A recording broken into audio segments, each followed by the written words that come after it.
Earlier we have studied about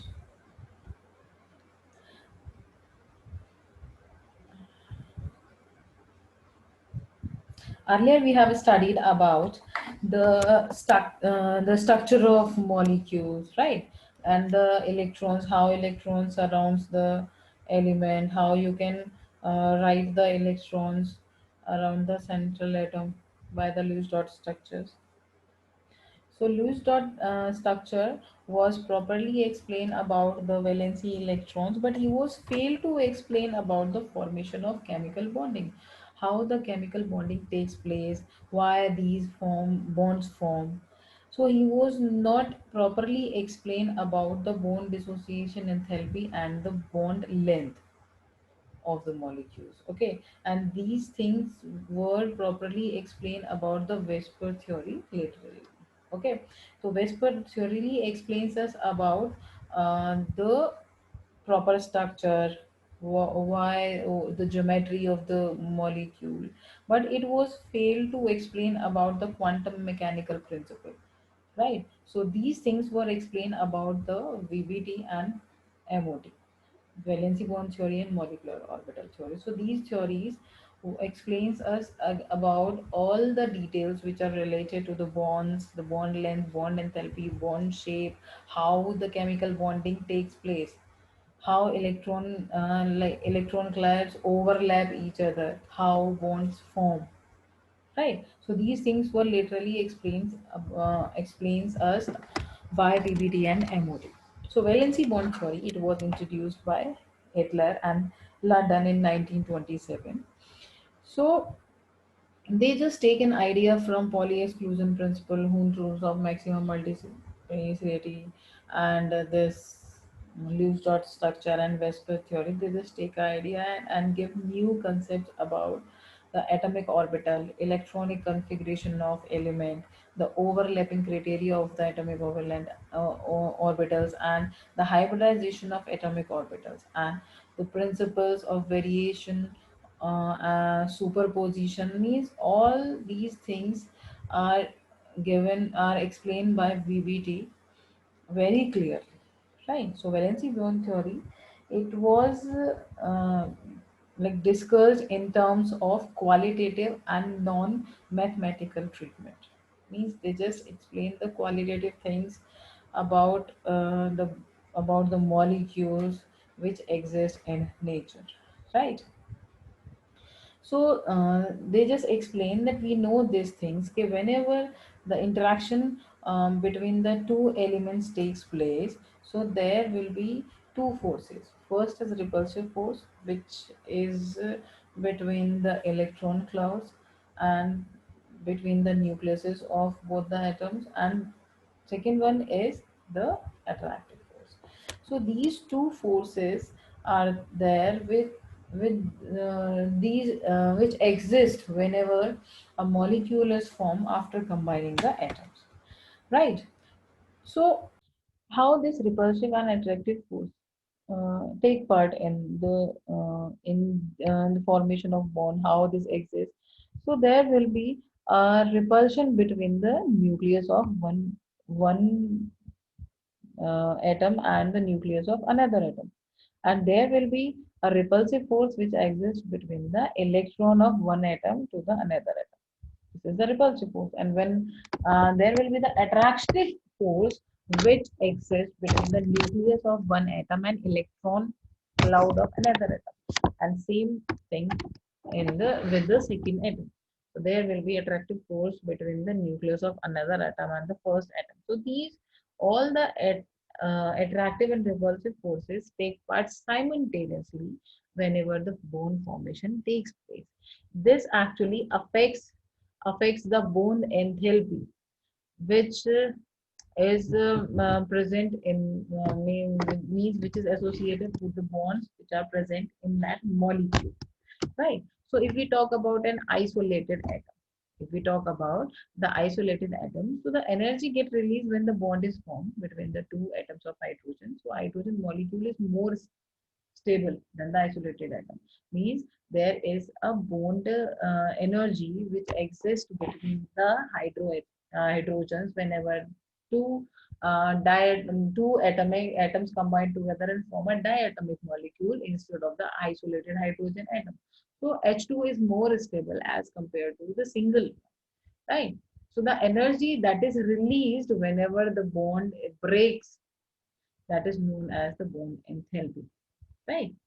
So this is due to the forces which actually exist between the which are taking part in the molecule formation and dissociation. Okay, we know this thing that all the theories explains us about the covalent bonding. Means covalent bonding was the base of the development of all the theories which were made earlier, as you can see in Lewis dot structure, Westbrook theory. So they just explains us about only the covalent bonding. So VBT also explains us about the covalent bonding. So it tells us how the covalent bonding takes place, why the uh, bond form, how the formation of bond takes place, why sometimes single bond is there, why double bond is there, and why the triple bonding is there.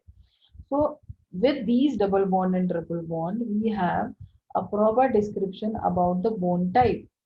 We just know about the covalent bonding, but VBT explains us about the types of covalent bonding. In this, we just learn about that we have two types of bonding, that is sigma and pi bond, and how these bonds are formed. So let's just talk about the types of covalent bonding. So covalent bonding is actually depend upon the overlapping. What is overlapping? Whenever the bond formation takes place, the atomic or the electron clouds or the atomic orbitals overlap each other, okay, up to the maximum.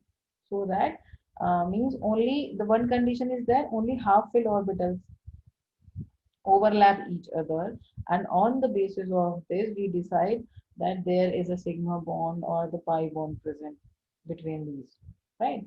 So whenever if we talk about the head to head overlapping, mostly the sigma bond form on the basis of head to head overlap, right? If you can see this thing, this is s orbital. If you can take an example of hydrogen, so one s and one s, one hydrogen, second hydrogen combined together, they both have same shape. I think we have discussed about the shape in the previous chapter. So s orbital has circular shape, means probability of finding an electron is circular. Okay, so whenever these two orbitals combine, they just overlap and form a new molecule, that is H2. So whenever head-to-head overlapping is there, every time the sigma bond is present. So that is why in S orbital, whenever the S overlapping takes place, what will happen? Sigma bond will form always. So sigma bond generally form whenever the head-to-head overlapping is there. So whenever the p orbital combines with the s1, so there will also there will be the head-to-head overlapping.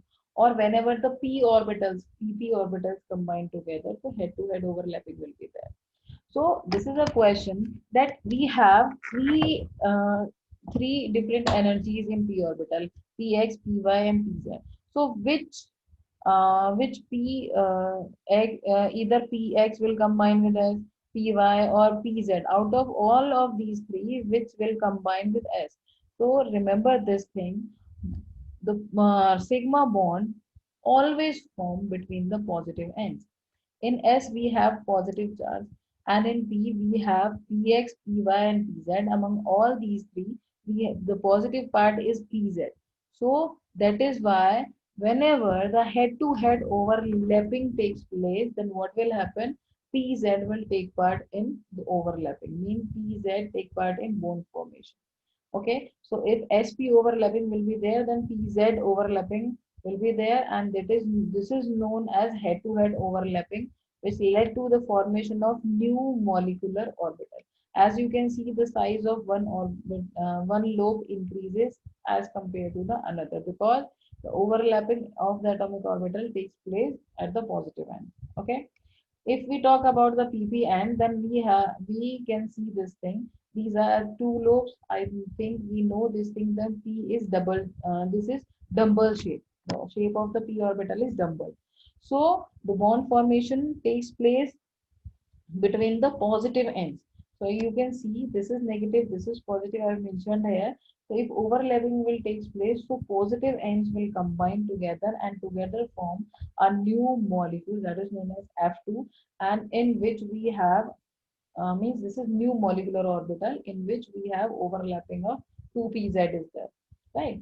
When 2pz combine together, they form a new molecular orbital. So that is how the sigma bonding will take place. The first point about this is head-to-head overlapping will be there. The positive end of the p orbital will combine with the s, positive s, or the another positive end of another p orbital, right? So at this case, sigma bond is present. Second, if we talk about the pi bonding, what is pi bonding? So in pi bonding, there will be the lateral means lateral overlapping or side to side overlapping. You can say this thing means all the orbitals combine together, overlap together laterally. There will be a side to side overlapping. So if we talk about that P positive combined together and negative negative combined together. So for example, the upper part is positive. So these two positives combine together and these two positives combine together and form a new compound, a new molecular orbital. So in double bond, where the positive part overlap, the sigma bond will form. Where the negative part will overlap, negative loop will overlap, the pi bond will form. So in double bonding, we have two types of bond, one sigma and one pi, right?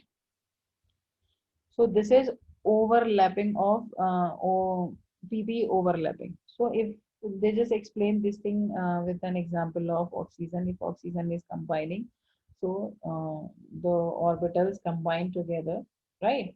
So the positive end will form the sigma bond and negative end will form the pi bond. So you can say this thing, oxygen is combining with double bonding, out of which the one is sigma and another one is pi.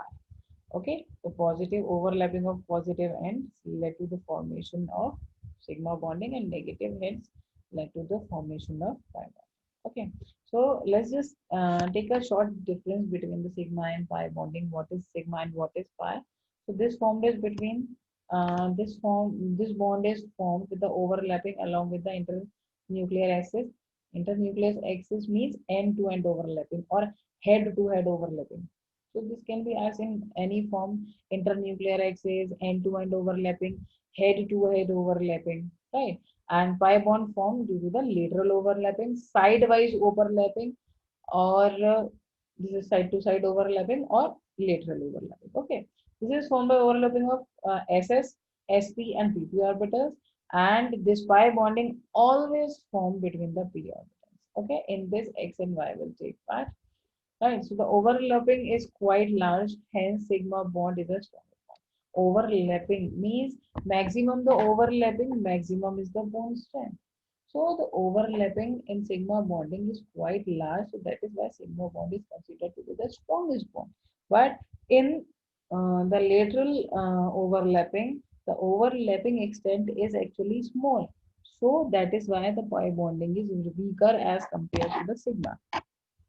The electron cloud in this case is symmetrical above the line joining the two nuclei, but the electron clouds in pi is unsymmetrical. So there is also a difference in the symmetry of the electron clouds. The sigma bond consists of only one electron cloud symmetrical with internuclear axis. Only one electron cloud will take part, but in the pi bonding, it consists two types of electron clouds. One is positive and negative. That is why those two electron clouds overlap and form different types of bonds. Positive ends will form the sigma bond and negative will form the pi bond. Okay. Free rotation about the O bond is possible, but in pi bond, no free rotation is possible. Right. So these are the some differences or some important, you can say some important points about the sigma bonding and the pi bonding. Right.